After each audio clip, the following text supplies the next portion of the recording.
Hi, everyone. We're here at the Lean in Pakistan Foundation story number 27 here at the Barak Center. And we are so excited to be featuring Bissma Dreho, who is so phenomenal. You will just be as entranced by her story as we all are. She is not only chairing the IT management circle of Lean in Pakistan, but she's from the village of Shikapur near Sukkar in interior Sindh. Although she grew up in Karachi, her ancestral village plays a huge part in her upbringing. She spends a lot of time there and her family values. And she's gone on to become not only an IT professional, a clear Pakistani woman in STEM, but someone who has done work for the UN and agencies around the world and is today also giving back to her village. So, Bisma, welcome. We are thrilled to have you here today.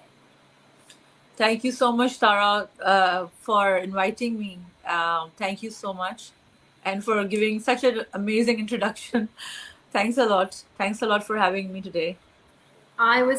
It's our pleasure, and I was only saying the truth. You are quite extraordinary and an inspiration for all. And we are really thrilled to have you as a backbone. And you were one of the first leaders, and certainly the first in the IT sector in our Lean In community. So we're really, really proud of you and thankful to you. So first, tell us a little bit about what it was like being a little girl. Like what was your upbringing like, and how did your ancestral values and your village values and your interior Sindh heritage play a role even though you were growing up in Karachi? Yeah, that's a good one. I'll just start. Basically, I was raised in a family where, of course, values really mattered a lot. And I belong to a family where there was a lot of feudalism and also a lot of, I belong to a very conservative family. But at the same time, education was not just meant for women, really. So I was the first girl to actually go out there and study and become whatever I am today. But I would definitely say that my parents and my grandmother, my grandfather, they played a very, very pivotal role in my upbringing. And they really focused on this, they focused on my goals, my dreams, because since I was a child, I was way too mature than my age, and I would observe everything very closely because on the grassroots level, I would see the problems my people were having in Sindh, and we were also there was also the burqa system, the parda system over there. Uh, having said that, I still didn't stop, and of course, I had support from my family. That is the reason whatever I am today. It is all thanks to them, and they really believed in education, and I think they just walked the steps with me further, to improvise myself. How wonderful. And did you have cousins, second cousins, third cousins, community members, other girls with your similar background who were prevented from being educated as much as you? Of course, I did. Like, for example, I'll give you an example of my first cousins. So even they were not allowed to study. They were not allowed to step out. So while I was getting educated, they were getting educated privately. They wouldn't go to schools. The teachers would come home and, actually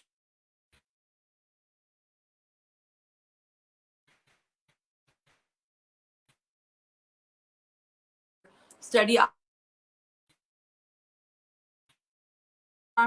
and you get more willpower to help your people, be it your family, your cousins, community members.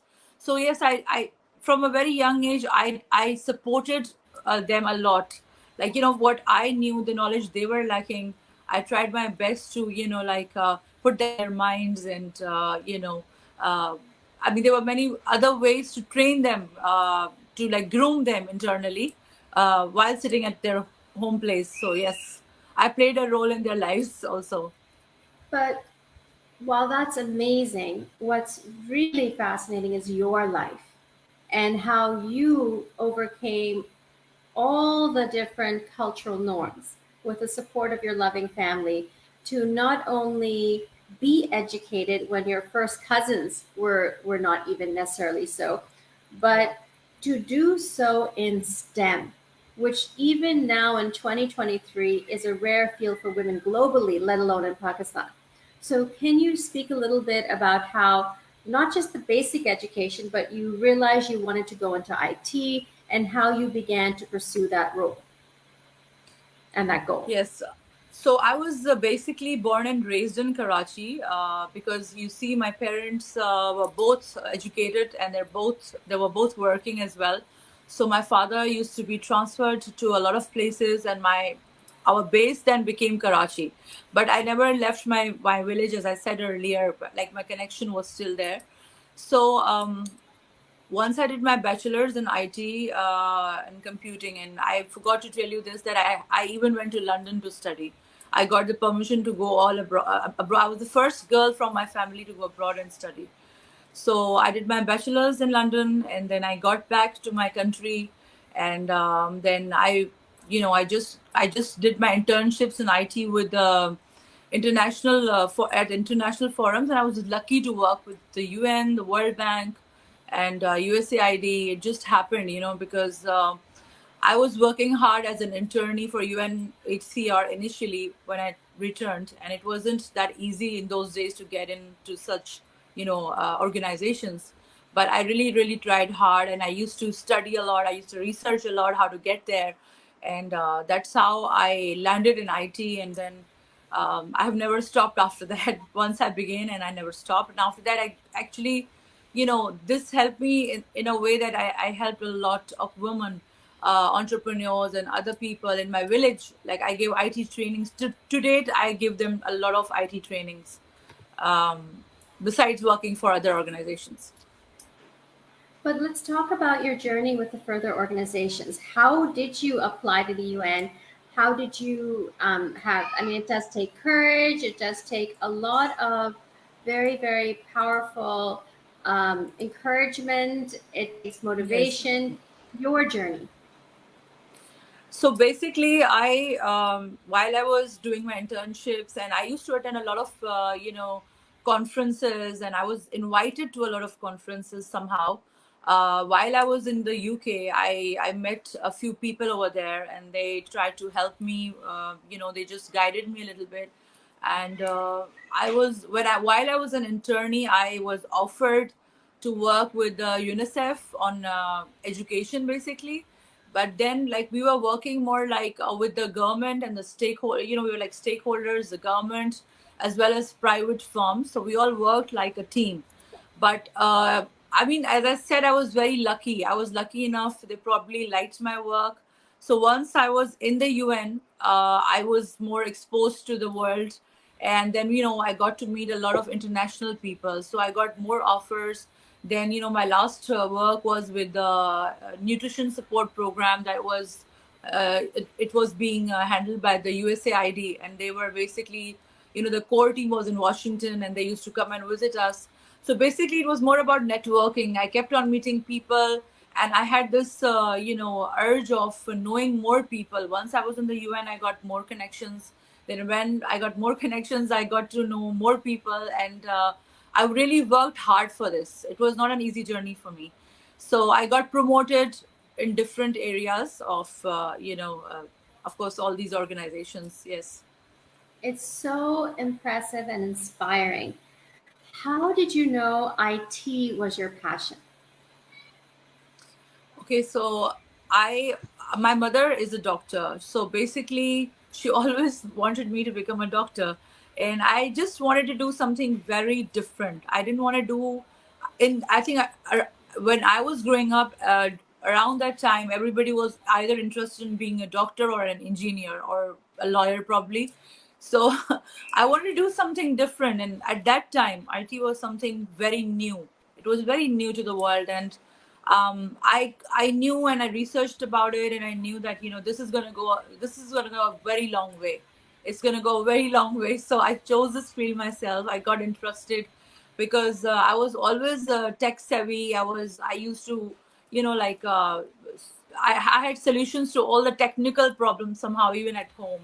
So I don't know, it just became my passion, and I just got into it, and I built up the that it was an excitement inside me when IT was introduced to Pakistan. It was very new.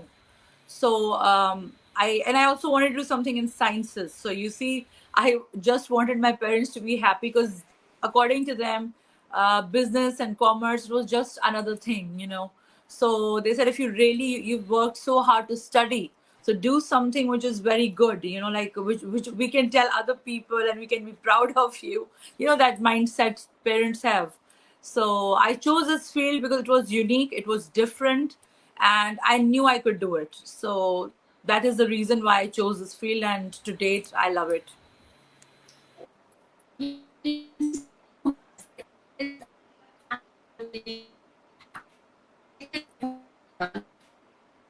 Our backgrounds, going and excelling the way you have, and pursuing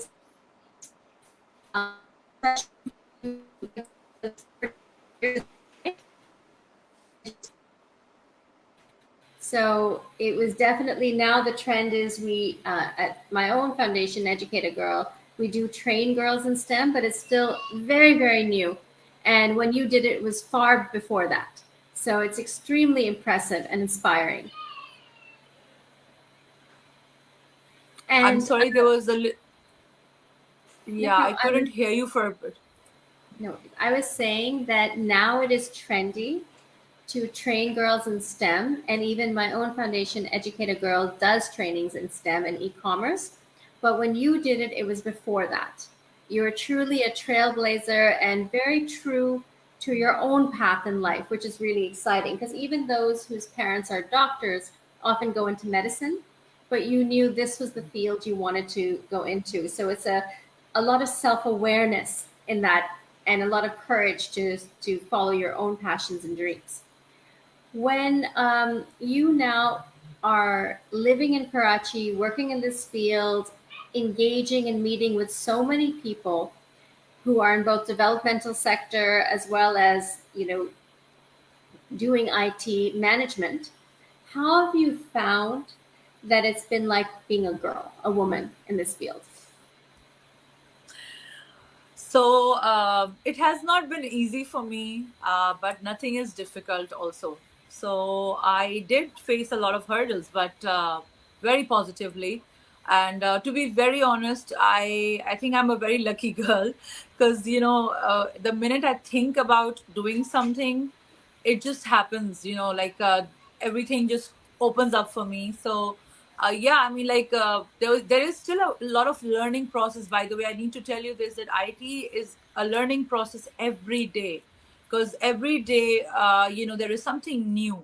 IT is coming up with something new every single day. So yes, it has been, I would say it was easy for me because I was very dedicated to my work, and difficult because when I trained a lot of people, probably they did not, perceive it the way I wanted them to, but it's all right.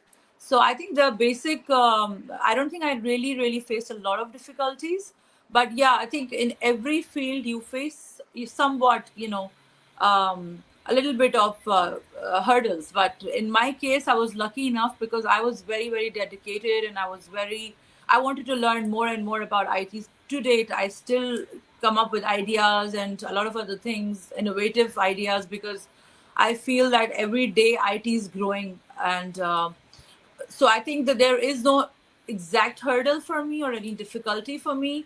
But yes, like there are more men in the IT sector than women. That's the only thing. So I feel very privileged, and I feel very proud that I am, at this level. Just we're equally working together. But usually very big posts are given to the males, basically, that, oh no, a woman can't do it. But no, in my uh, you know, uh, as I said, I was lucky. So I've got very good posts in my, like, different sort of organizations in my field. So yeah, I did face hurdles with the staff probably or something, but not in IT for sure. Well, one of the things that is so exciting about your journey is how self driven you are. You're a true lean in woman. And I know we've spoken in the past about how inspired you were by Sheryl Sandberg's book, Lean In. Can you share a little bit about that? Yes, definitely. I actually, once I was just, I love reading and I keep on researching things. So I just, Sheryl Sandberg, I just saw the book and I read the book, and it was very inspiring, the thing that, like, to help women, just, achieve their ambitions and goals. That was an amazing thing. So I was very enthralled and I was very, very impressed by her. And she's at such a high level and like amazing. That's like, I mean, I was pretty inspired by her. And then I just landed into the IT circle, and I made these friends and networking, and it was like an amazing sisterhood. I got to know so many women and their backgrounds and what they were all about, and how interested they were in to learn more about IT. But Sheryl Sandberg, I mean, I was extremely impressed by her, because she's initially I saw she's CEO of Facebook, and then writing a book, then doing so much. I mean, it just impressed me, and all these amazing women always impress me. So yes. Absolutely. And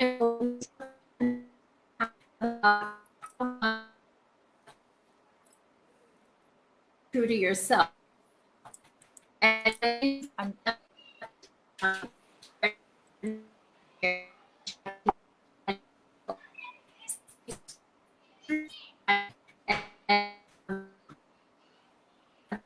sisterhood of that circle.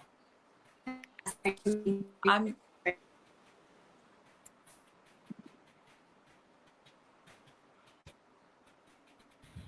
I'm so sorry. I think the voice was breaking up.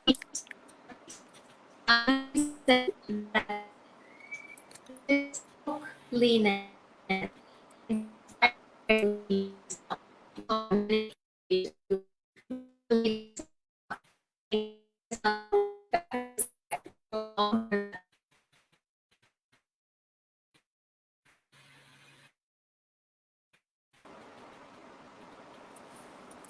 Yeah, Tara, can you hear me?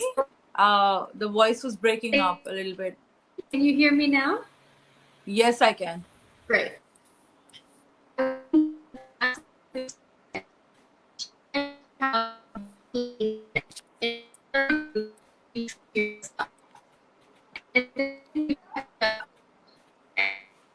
Sharing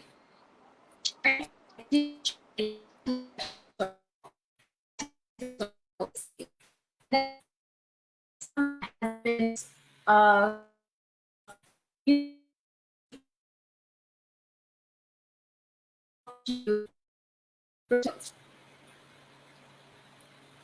Yeah, Tara, can you hear me?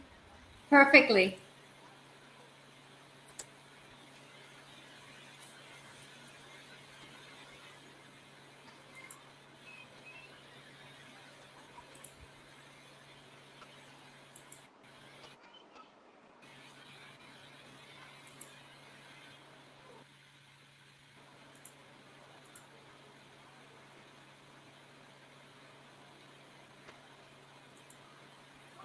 Hi.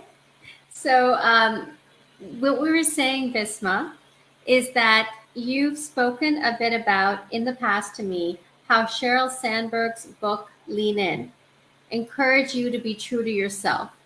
And you were one of I'm the so first sorry. people. Tara, I'm so sorry. Can you come again? When we've spoken in the Yeah. past, you shared with Yes. me how the book Lean In encouraged you to be true to yourself. And then you were one of the first people in Pakistan to step up and form a circle under the Lean In Pakistan Foundation, where you've formed the IT Management Circle, which you chair and you've always chaired. And can you talk a bit how that sisterhood of that circle has helped you pursue your career ambitions? Yes, sure. It has been an amazing journey since I started being the chair. And when I say sisterhood, they're more like my, like more like my sisters. And then, I basically build up a relationship with each one of them from different backgrounds, and I was amazed to see their talent. I assigned them certain tasks, you know, certain, you can say, I gave them like little projects to do for themselves and me, just to see how better they can understand IT, and how can they even like probably educate me back where we are, let me, maybe I'm lacking somewhere, and maybe they can find out something which I don't know. So a few of them came up with different ideas which even I didn't come up with. So I was very, very impressed by them. And they were very, very, understanding, cooperative, and very talented, as I said. And even if they lacked something in IT, they were very quick learners. So I'm very happy to be around such women. And when I say sisterhood, it became like that, and they're still a part of that journey with me. And it helped me in many ways. It gave me more confidence, trust in believing in women, and pursue their dreams, whatever they want to do, and they learned a lot from that. And I mean, they helped me also in many areas which I didn't know about. So they helped me in many ways. Like, they were from different fields, but their main reason was to be in the IT circle, to learn more and more about it. But I learned, I think, even more because I studied more for them and myself. So that's how they help me, and that's why we call it a sisterhood. Thank you. Wonderful. And it's so incredible how you're a pillar of the community, both for Lean In and also for women in the IT field. You've actually started to give back quite a bit to your own village. And I know we have collaborated and you volunteered with our Educate a Girl program of my foundation. But on your own, you've also been doing incredible, extensive work encouraging girls to be educated in your village, yourself, of course, being the biggest inspiration. Can you talk a little bit about that?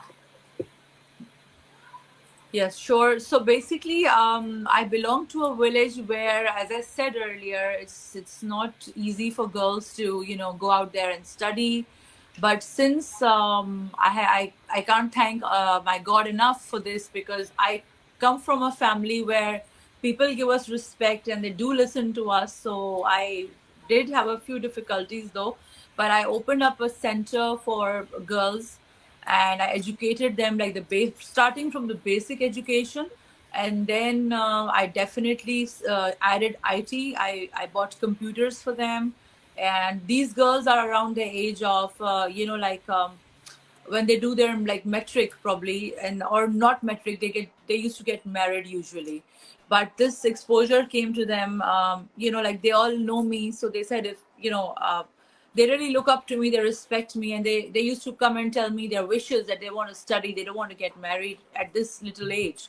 So I think that really broke my heart, and I was like, no, I have to do something for my people, starting from my village. So I started this program. I started this educational program, and I gathered teachers. I hired them, and now, mashallah, many of the women are working. They're pursuing their dreams. Some are in little businesses, and I also, some are very interested in IT. So I bought computers for them. They learned the basic education, like Microsoft Office, and the small, it's like step by step. And then gradually, they even learned how to do entrepreneurship. So I even gave them trainings on that. And initially I did it, but now I've assigned certain people over there. And I want to see my village excel. I want to see my girls happy and educated. I mean, even if they have to get married later, they should be economically independent. That was the main reason behind this. Because I see the issues on grassroots level. If there is no education, the girls just cannot do anything about it. So I played a role because it, as I said, that they do respect me. They give me that respect. So I'm very privileged that way. Because of my family and my family name, they trusted us, and they gave us their girls, in the sense that it's like a small center now. Now it's about, say, now it has about more than like 2,000 girls. They come study, and they have all the benefits if somebody wants to learn something else rather than IT also, so we do educate them in that field. So it's all upon the girls, whatever they want to learn. But they have, let me tell you, they're very talented girls. There are some very talented girls there. So I do have exhibitions also, and I bring them to Karachi at times, whoever is allowed to come, or I have visual exhibitions for them, and I show their work to the people globally and in Karachi. So yes, I'm very happy that they're excelling, uh, and they're going towards their goals and visions. Well, it's something very special, this connection you have with your village, and how you continue to be spending so much time there, giving back, and the center you built. You're so humble when you talk about it, Bisma, but it's really, really beautiful, your journey. What are your future plans for your own life and your own career? So my future plans, I want to, like as I said, IT is a learning process. I want to study more, and now I'm planning to, get another degree in do my PhD. As and at the same time, I want to build an IT center, a proper IT center, like in my village. That is my goal number one, and then goal number two is, of course, to build as much IT. Like I'm working on this thing as an for like an IT company, more like a call center. So I want to be like the IT solution, um, like a IT solution developer as well. We do manage a lot of IT firms. So my goal is to be like, I want to be like a household name globally also. Like I'm working on that. I want to be like an empire. Like, I want to build my own empire when like people just have to, they mention my name, they know who this is, like who this person is. And then my future is all about IT once again. And I'm more and more intrigued by these lovely people I meet, and I get to learn so much. Like I mentioned Cheryl Sandsberg before. I mean, amazing people like you, and you are an inspiration yourself. And I Thank you. in my plans, it's all about more work, giving to my country, contributing to their economy. And of course, if you speak about philanthropy, I want to give as much education to my village, to my people who are underprivileged. I want to see them happy, and if they will smile, I think that will be my biggest achievement. So I think till now I've gotten everything in life, but my achievement would be to educate all these people, and I just want them to smile, and that's my future, I guess. Philanthropist. You're a big donor to the work my own foundation's been doing for girl education through Educate a Girl. And you are someone who is multi-talented. I mean, I know we focused this interview on you in your corporate professional sphere. You are your own business owner and leader in IT. You've done work for multilaterals and, of course, developmental agencies. In addition to that, you are an entrepreneur in both fashion, beauty, and jewelry, and are multi talented. How do you find the time, Bisma? Well, it's not that difficult. I mean, if you know what you want to achieve in life, things become very easy. So there is a technical side in me, and I think when by birth probably there is a creative side in me. So it's just in my genes probably. So I by passion, like I'd like to invest my time in jewelry and organic skin and health products. Um, I just, like, even if I have some times on my hands, I just invested there. And that's why people know me, the creative side of me, they know it's because of that. And you just have to find time yourself. It's how they say you have to create your own happiness. You don't have to rely on anybody. So it's like I create my own happiness. It makes me happy doing these things. It makes me fresh when I am making jewelry or I'm doing other things. anything in fashion, beauty. Because I think I personally believe a woman should also look presentable, and a woman, herself should, look nice. I mean, all these things, I guess it's very important for a woman to look beautiful, and even if she's born beautiful. But I love to accessorize myself, and it just came just like that. I loved all these things while I was a child. Well, it's definitely a beautiful story, such an interesting and inspiring one. And thank you so much for your time today, Bisma, and your commitment to the Lean in Pakistan Foundation and this community and being a chair of the IT Management Circle. Thank you so much, Tara, Uzra, Dawood, once again for inviting me and having this faith in me.